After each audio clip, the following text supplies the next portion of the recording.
বহরমপুর পৌরসভার অন্তর্গত ২৪ নম্বর ওয়ার্ড। একদিকে যখন এই ওয়ার্ডের সমাধানে চলছে ক্যাম্প, ঠিক তখন পাড়াতেই জমছে অভিযোগের পাহাড়। শহর বহরমপুরের প্রাণকেন্দ্রের বুকে এমন কাণ্ড ভাবাচ্ছে সচেতন নাগরিকদের। প্রাচীর ঘেরা জায়গায় ঝোপ জঙ্গলের মাঝেই সৃষ্টি হচ্ছে ডাম্পিং গ্রাউন্ড। চোখের আড়ালে কেউ বা কারা যথেচ্ছভাবে ফেলছে নোংরা আবর্জনা।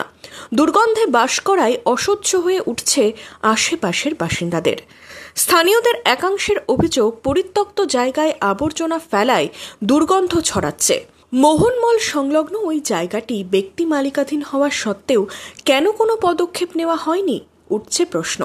অভিযোগ পাঁচকান হতেই তড়িঘড়ি সোমবার সকালে শুরু হয়েছে সাফাইয়ের কাজ।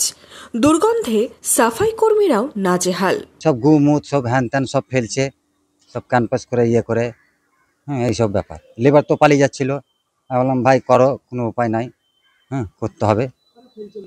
এখন কি করে বলবো কারা ফেলছে? আশেপাশে যদি বাড়ি থাকে তা আশেপাশেরই ফেলবে সব, আজ তো বাইরের লোক তো এসে ফেলবে না।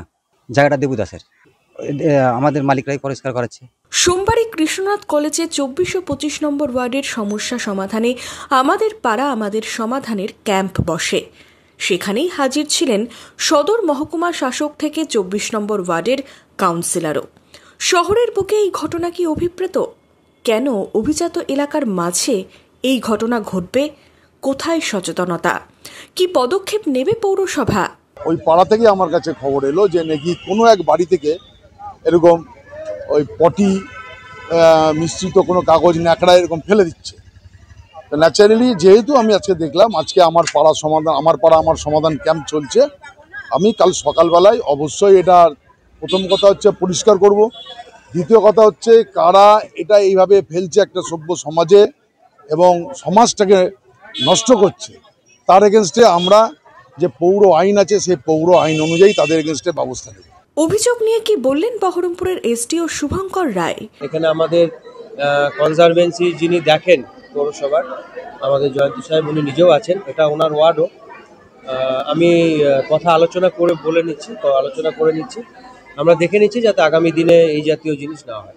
নোংরা ফেলার নির্দিষ্ট স্থান থাকা সত্ত্বেও এই ধরনের ঘটনা ঘটছে।